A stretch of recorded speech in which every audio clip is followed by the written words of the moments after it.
You're listening to a podcast powered by WOBI.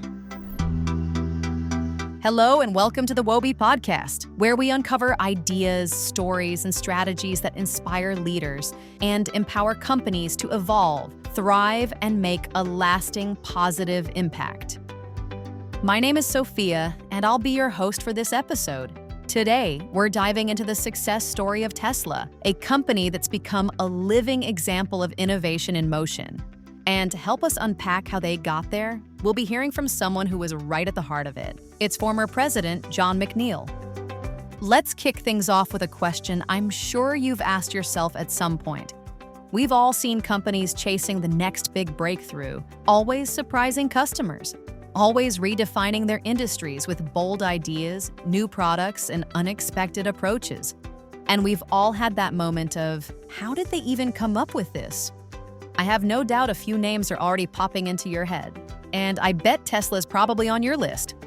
Tesla didn't just popularize electric vehicles, it redefined what people expected from a car company. It not only pushed the boundaries of innovation, but also delivered real, measurable results. And the data speaks for itself. The Tesla Model Y was the best-selling car in the world in both 2023 and 2024. That's the kind of impact you can create when innovation is embedded in your strategy. That's why today's success story is about Tesla. And who better to tell it than someone who helped shape it? Let me tell you a little bit about Jon McNeill, the company's former president. Jon has spent his career helping organizations scale fast and turn disruption into opportunities. While he was the president of Tesla Motors, he helped grow the organization from $2 billion to $20 billion in sales in only 3 years. That's a tenfold increase.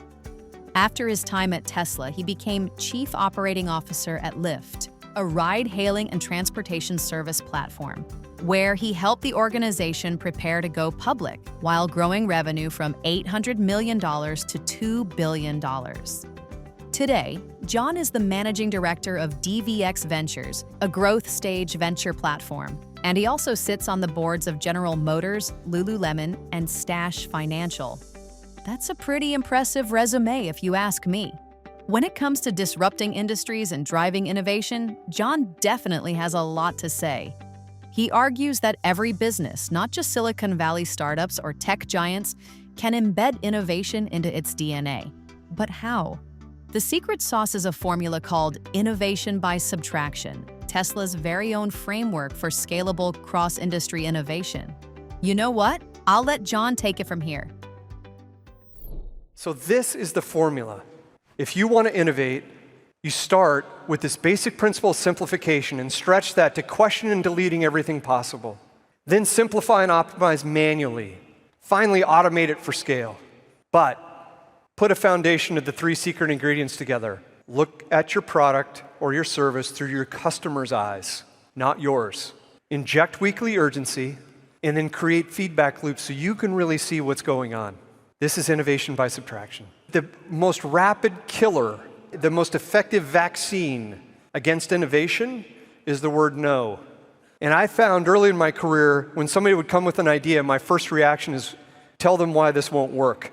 We've tried this before. This is a really flawed idea. Customers aren't going to want this. I've learned to delete the word no from my vocabulary when it comes to ideas. Instead, what I learned was I needed to say, not no, you're crazy, we can't double, we can't increase by 20x. I learned to say, I don't know how we're going to do that, but we'll try. We'll try and figure it out. There you have the formula. Innovation by subtraction, and removing the word no from your default responses. Regardless of your industry, your role, or the size of your company, this is a way to start thinking and innovating like Tesla. So we've talked about a practical framework for innovation, but let's be honest. If a strategy doesn't lead to real decisions and actions, it's just theory dressed up in slides. So how does this actually play out in real life? Let's head back to Jon McNeill as he walks us through 2 real-life examples from the Tesla boardroom and shows us how this mindset translates into true action. You have to expand your view of the product to your customer's view of the product. Here's what I mean by that. For the last 100 years plus, Car engineers have defined their job as defining the four corners of the car. Somebody else sells it, a dealer. Somebody else services it, a dealer or a shop. Somebody else fuels it, Shell, Chevron, Mobil. None of that is their concern. The car company's concern is the car. We stepped back and we said at Tesla, how do we get people to fall in love with EVs? And so we designed what we thought was a really unbelievable car, and it is. But then one day we started to understand that the car wasn't the product. The charging experience and the service experience and the financing experience were part of the product. And so we expanded our view as we understood the customer's view of going through the journey of being a Tesla owner. When we did that, we understood how important charging was going to be, and we wanted charging to be a glorious experience.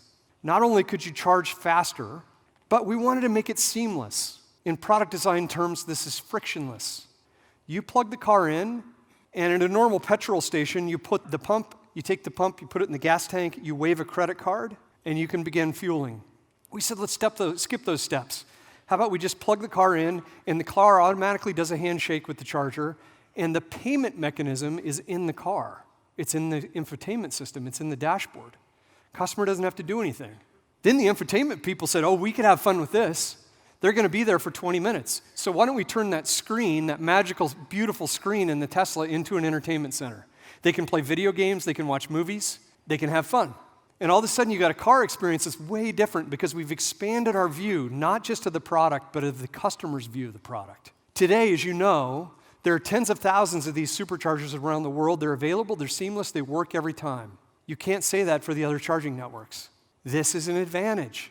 It's an advantage not only for the adoption of EVs, but it's an adoption advantage for Tesla because we expand this view. Another example is just looking at the business in a different way.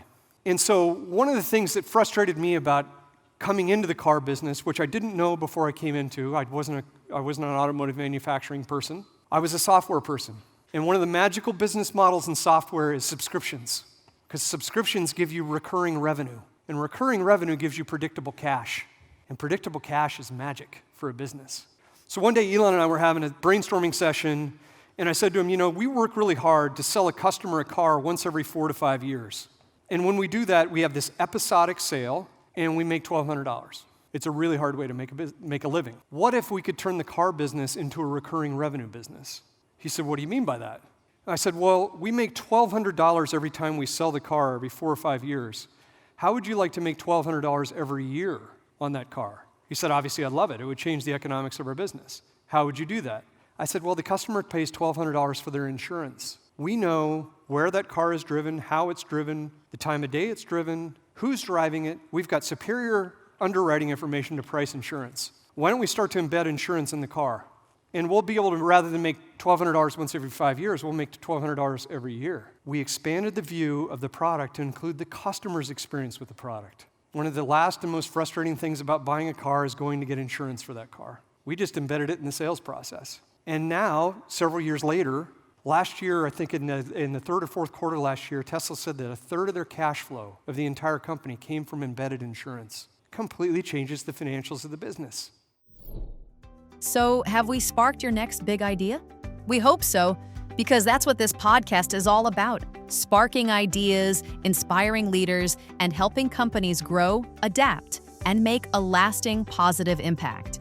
And if there's one thing I hope you take away from today's episode, it's this. You always have the choice to try. Don't let no become your default. Don't let it shrink your perspective. Start thinking differently. Step into your customer's shoes. Challenge the norm. Go after the yes. You might be surprised by what you're capable of. Before I go, let me leave you with one last question. What's one thing you can start doing today to foster innovation in your organization? I'll leave you thinking about that. Until next time, goodbye.